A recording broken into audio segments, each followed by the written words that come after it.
presentation, building resilience and better security for the internet. We're going to be going into what we call the open forum.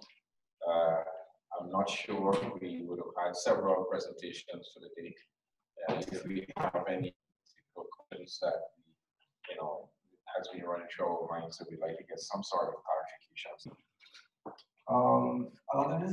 A lot of the concerns I have is for the end user, in terms that the end user, as myself and ourselves, we might put in all the work to secure ourselves. But most of the time, as we've seen in recent news, that the problem does not come from the end user. It comes from the companies that we put our trust in. So, for instance, we have antivirus programs that mine your data. Controversially, the Kaspersky antivirus. We have Facebook recently selling your data. We have your emails such as Yahoo, basically everybody was hacked. We have the credit cards and your identity being hacked from Equifax, we know about that, and we have JP Morgan being hacked as well. And so we just put our trust in all of these things and just hope that we don't be caught up in the bunch of person that got hacked. I mean, it's very concerning for someone who's looking to use these companies for efficiency and convenience. But most of the time, it's these companies that get themselves into trouble and we get hacked or our identities lost and stolen and that kind of thing. Mr. Seppa, you care to? Yes, I didn't catch all details, but I think generally speaking, I got more or less what you were asking, because I think it was maybe the connection because I lost some, but I think I got a very high level what you were asking. I think you should not forget that we're talking about human beings. You know, all these systems were designed and will continue to be designed by human beings. So I didn't mention it, but if you look at, for example, people engaged in, let's say, cybercrime, we are not talking about, let's say, small business. We're talking about big business and very knowledgeable people. Most of these persons involved in this kind of business, most of them, let's say, hold, let's say, PhD in computer engineering. I don't hold a PhD in computer engineering, but I'm just saying most of these persons they hold PhD in computer engineering. You may find a few of them with a master's degree in computer engineering, and maybe just a few with bachelor degrees in computer engineering. The thing is that they don't have a job, no? And given that they need to survive, they will use their skills to survive. And that is why we are seeing what we are seeing. So what I'm trying to say is we should not blindly trust any system or whatever. So that is why I did focus on these 8 areas for us to be aware that we are living. I didn't give some previous slides. I cut them off, but that I normally would just gone through that. We need to be aware what is taking place in this world. This is we have nice people all around, but this is a very bad world, you know? So we need to be aware of that and not don't click on everything. We click on everything, you know? You're wondering why people have maybe, why they did create a profile of your person. It's just based on what you're clicking on the internet.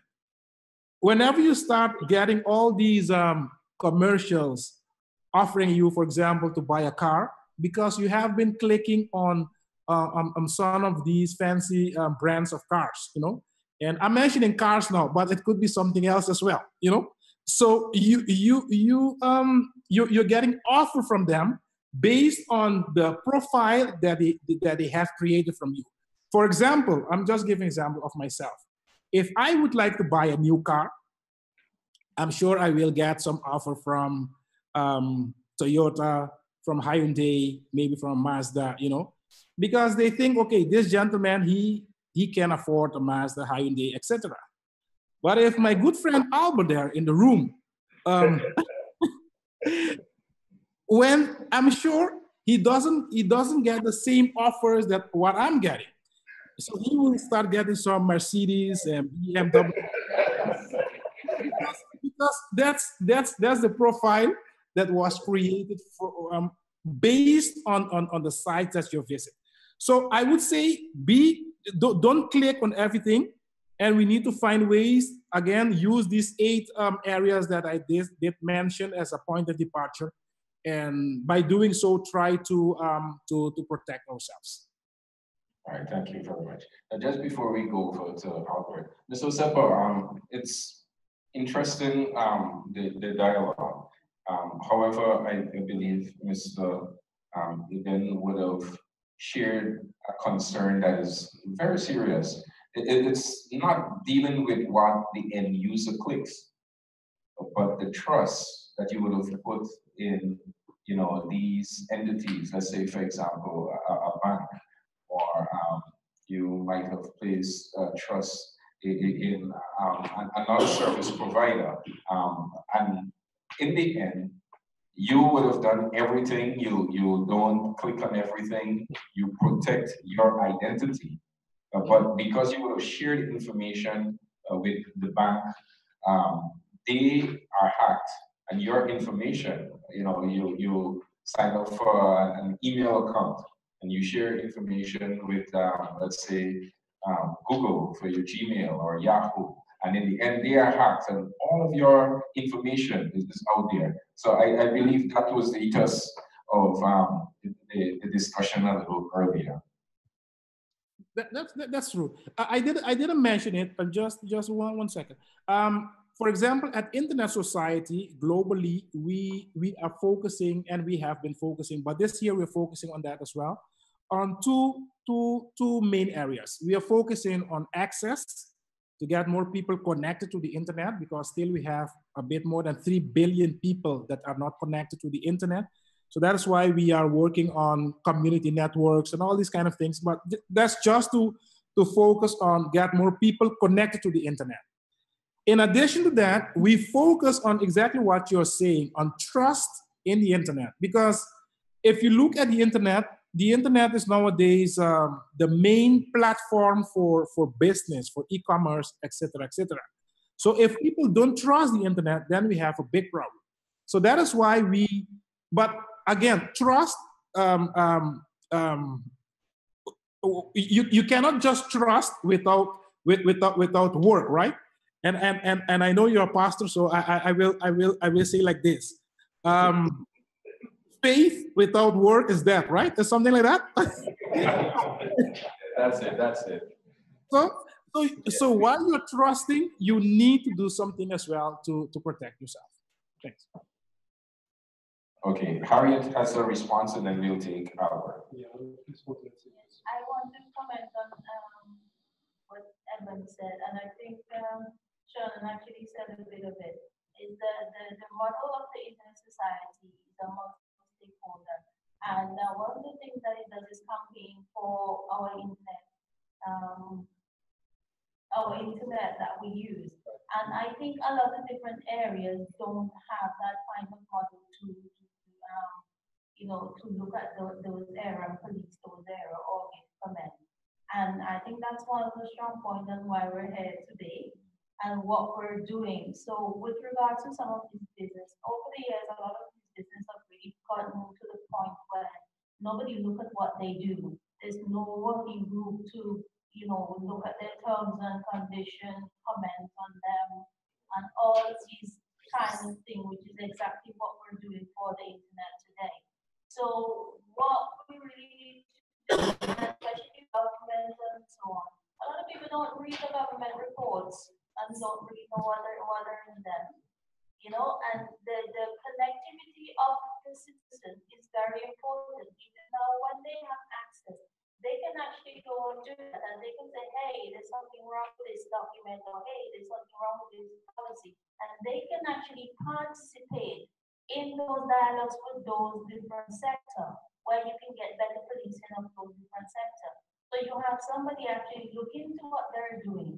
So we would have, that's where we would build trust, because we can't have trust when we don't know what companies are doing, or we don't have any authority or we can't have any input into what they're doing, basically.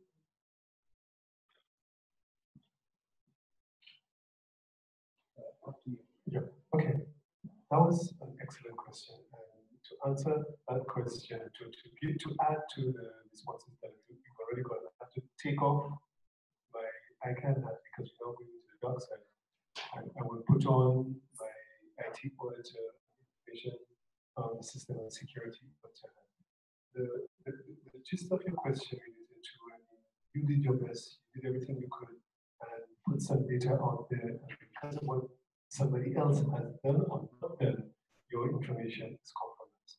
So the first thing that we are taught in information security is that you don't put $1 million fence around a stack of quarters.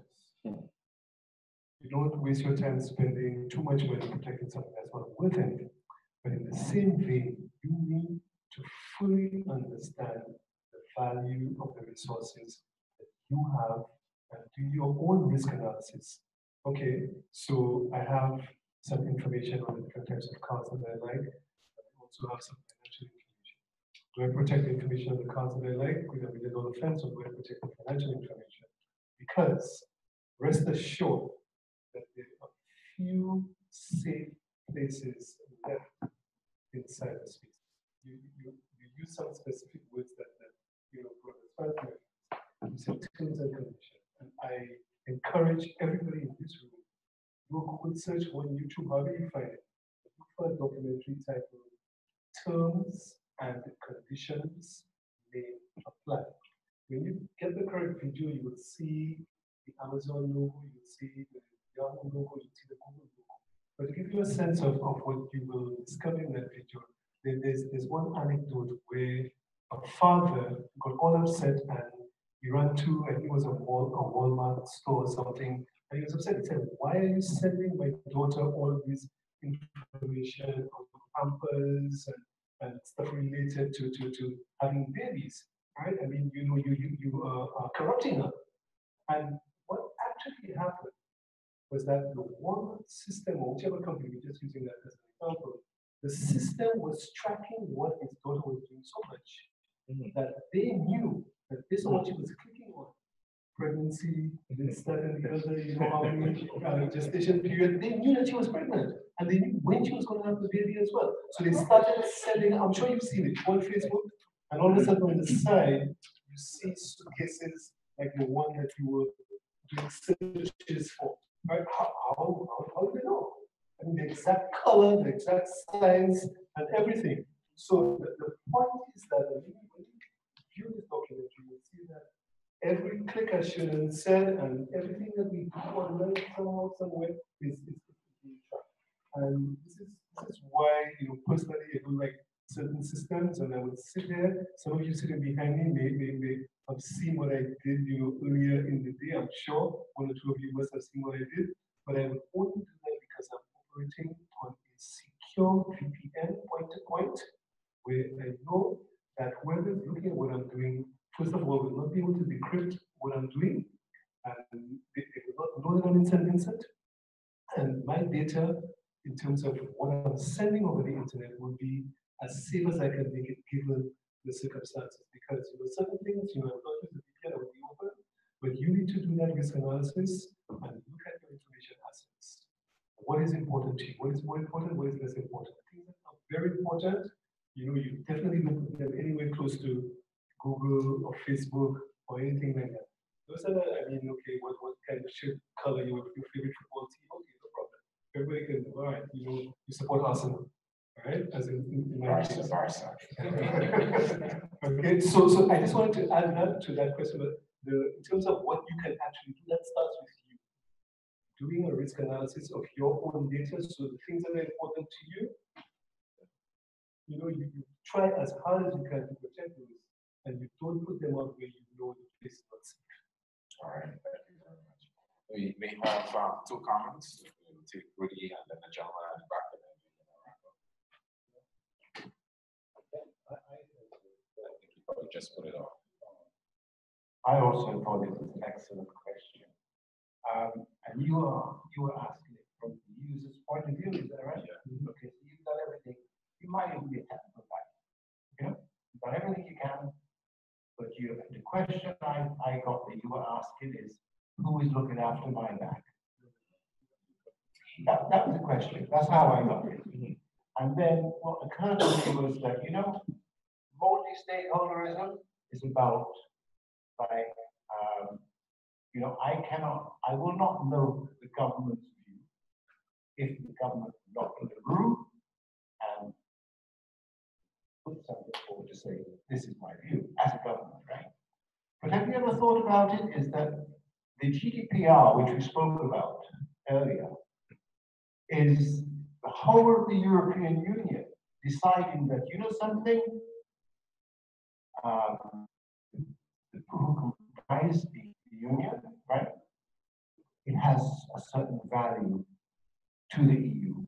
And so therefore, the government decides that it's going to put a certain kind of policy in place to look after your back. Yeah. All right. That's what we need in the Caribbean, I guess. I speak for the Americans. They love liberty and freedom.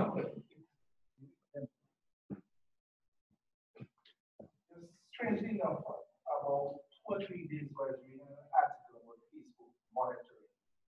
And what it did, they can use your profile and they determine whether you were consulted, and I went into it and I was looking at it and it was able to determine your likes. And Facebook now can just, after looking at your profile for a little while, almost want to determine your political view and almost everything about you just by analyzing your attraction. And what I found strange was it also looked at, was pairing you to possible friends.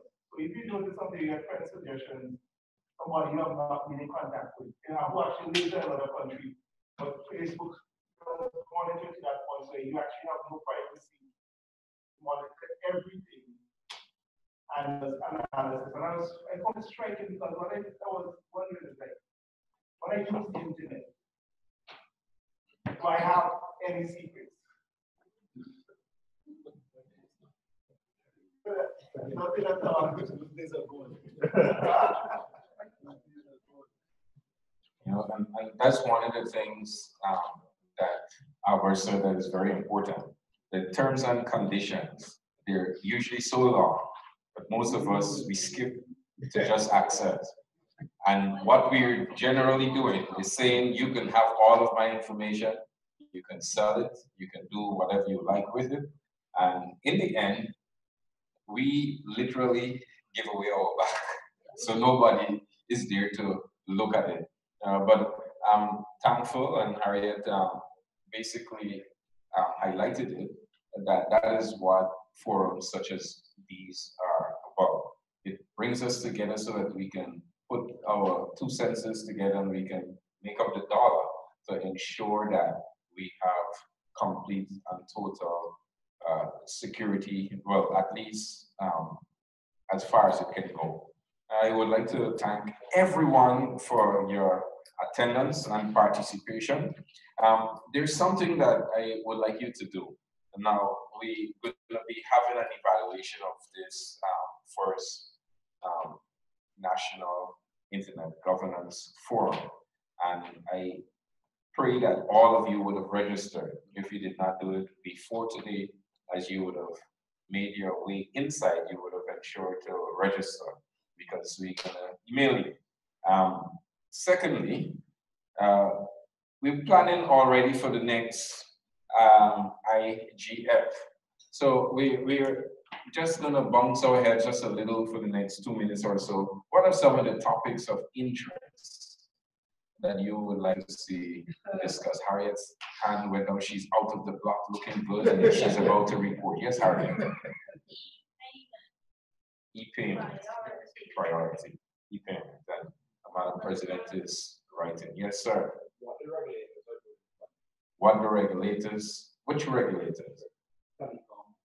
Okay, so ISP, what the ISP is doing? Regulators, NTRC. So what is NTRC doing? No, that's why I asked him. No, that's why I asked him to be specific. You know, and remember, nobody can say what he's thinking, so he must speak for himself.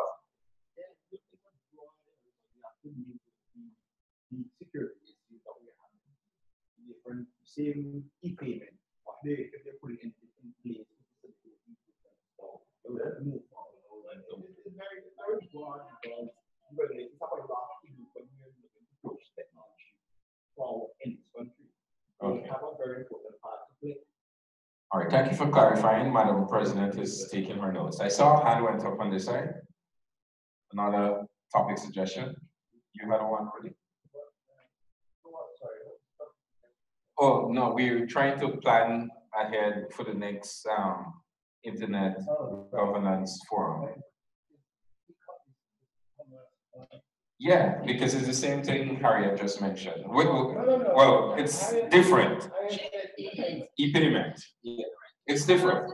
Similar, but different. Yeah. Right. E-payment, yeah. So e-commerce, specifically because none of us can do it. Right? And it's almost similar to the e-payment where you almost cannot do it either. It kind of encompasses that. Yeah. But it sets the tone. It sets the tone. Yes. For that. Yeah. But see, we haven't been able to do it yet. All right. So let's community networks. I love that one too. All right, that's 4, Madam President. All right, let's take one more. 5 is good, and then yeah. We had our yeah. No, we're not leaving it out. Yeah. But anyway, we're taking suggestions, so we're gonna write it down, right? Cybersecurity. Yes, madam.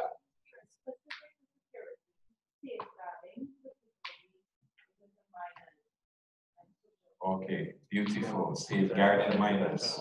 That's in terms of the security. I saw another hand. Oh, you were going to say exactly that. Put your hands together for yourself. Safeguarding minors and in terms of social media.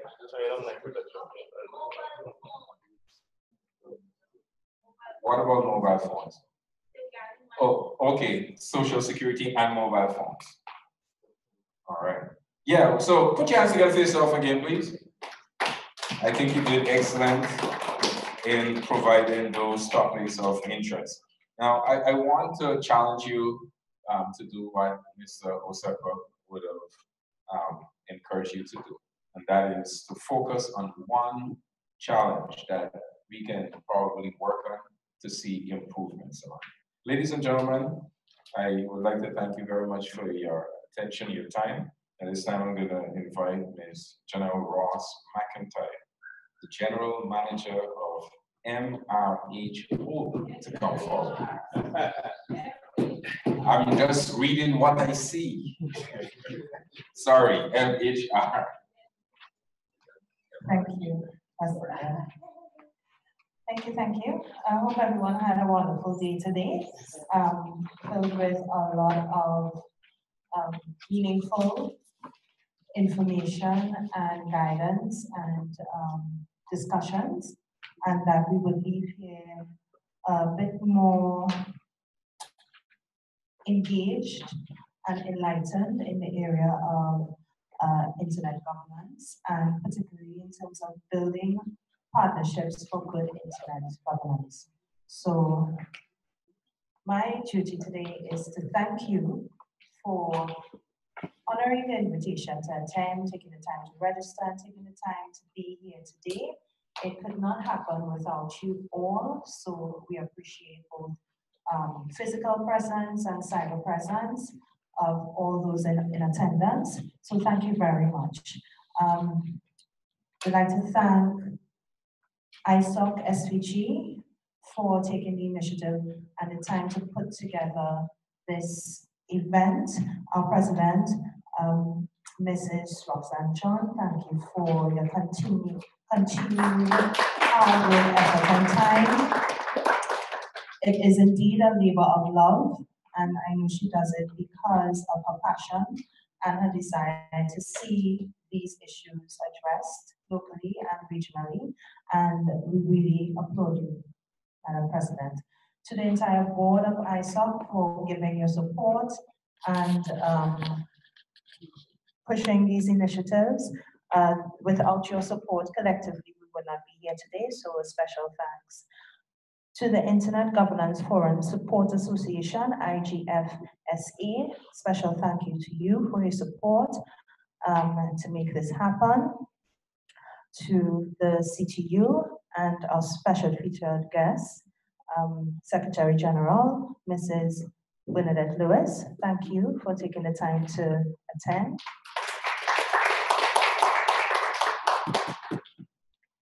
To the Regional Manager of ICANN, Mr. Albert Daniel, thank you for your support and your sharing of your knowledge today. Thank you very much. And ICANN generally for the support in making this happen. We would like to thank Mr. Osipa for your contributions today. Thank you very much for sharing your knowledge in the different areas. We appreciate it. And to Lyron of the ISOC TT chapter and Olsavlo of the Dominican ISOC chapter, we thank you as well for your contribution, Mr. Maurice John and Mr. Wilkins. Thank you for your contribution in terms of net neutrality and its relevance to the Caribbean. We appreciate it very much.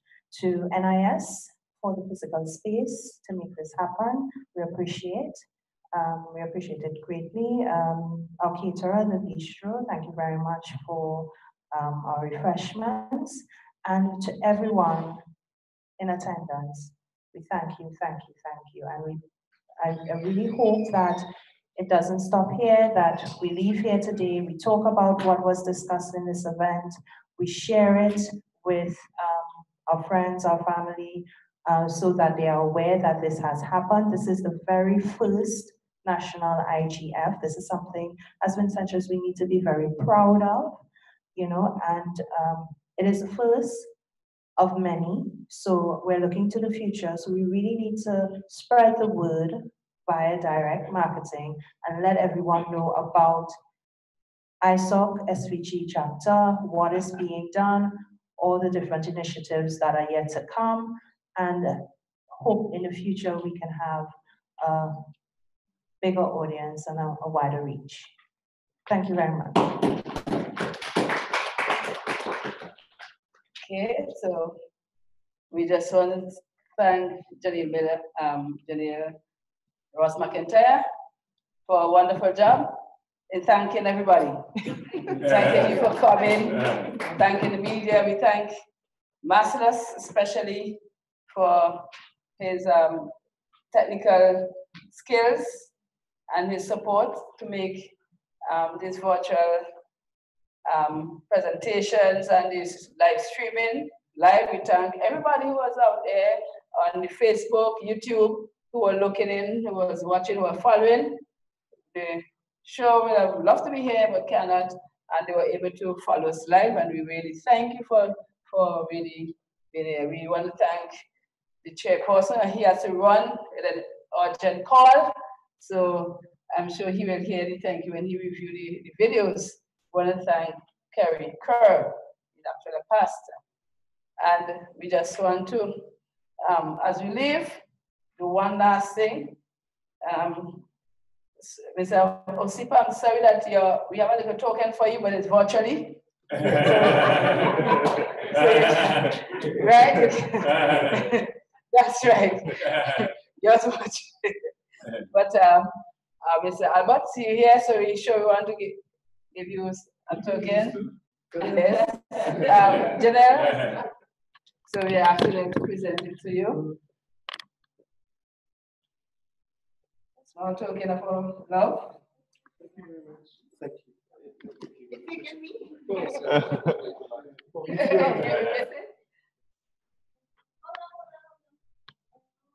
Don't put it on Facebook, huh?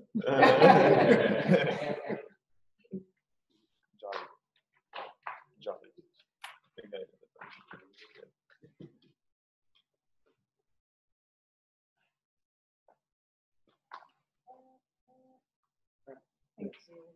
We have to give another gift virtually. That is to Jolly. He's the one who has always been instrumental in us setting up during the live streaming. Thank you very much.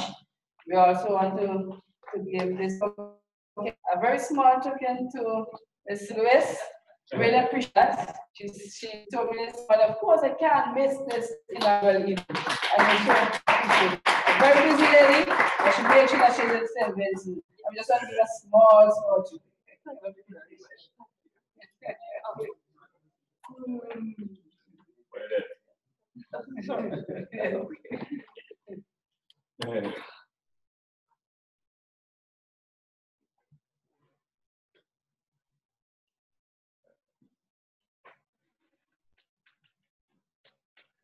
Thank you. And we're going to ask her to stay there, but we're going to call on Willis Williams to do a special presentation now. Now, this morning you would have heard of the work CTU, Caribbean Telecommunications, would have done in starting this Internet Governance Forum. And you would have heard as well that Ms. Bonnet would have been recognized by the Barbados chapter, the TNT Trinidad and Tobago chapter as well, for the wonderful work they would have done in setting the pace to get these forums at the national level and at the Caribbean level. And at this time, the Internet Governance Forum, since and Grenadines, want to recognize the work of CTU, and we just want to give a token of our appreciation. And I think we should show everybody what you received. I will not show them that one, right? I think I should show them this one. So, yeah. So Williams will present that. It says,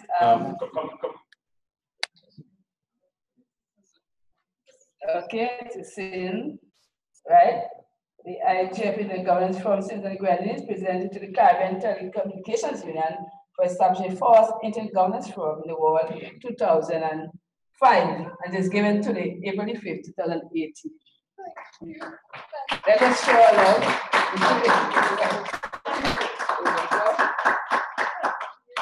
Surely appreciate what you have done and continue to do.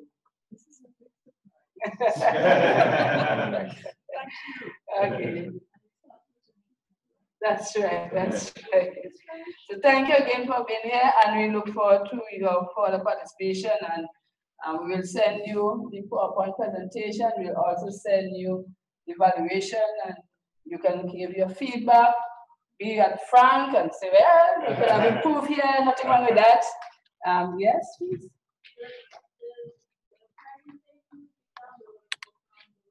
Oh, yes. The website igf.isoc.vc. You can go directly there and you will get the presentations. Yeah, far more efficient, not true? Okay, you always be there, that's true. Sometimes I give you emails and you can't find email, but it will always be there on the website. And those who are interested in journalism, just let me know. It's a one-stop, just connect you one time, you don't have to, but you know, no big hassle to get it done. And we will continue to be inclusive and be accommodating to everybody as we start these discussions here in St. Grenadines on all issues related to internet. Thank you very much.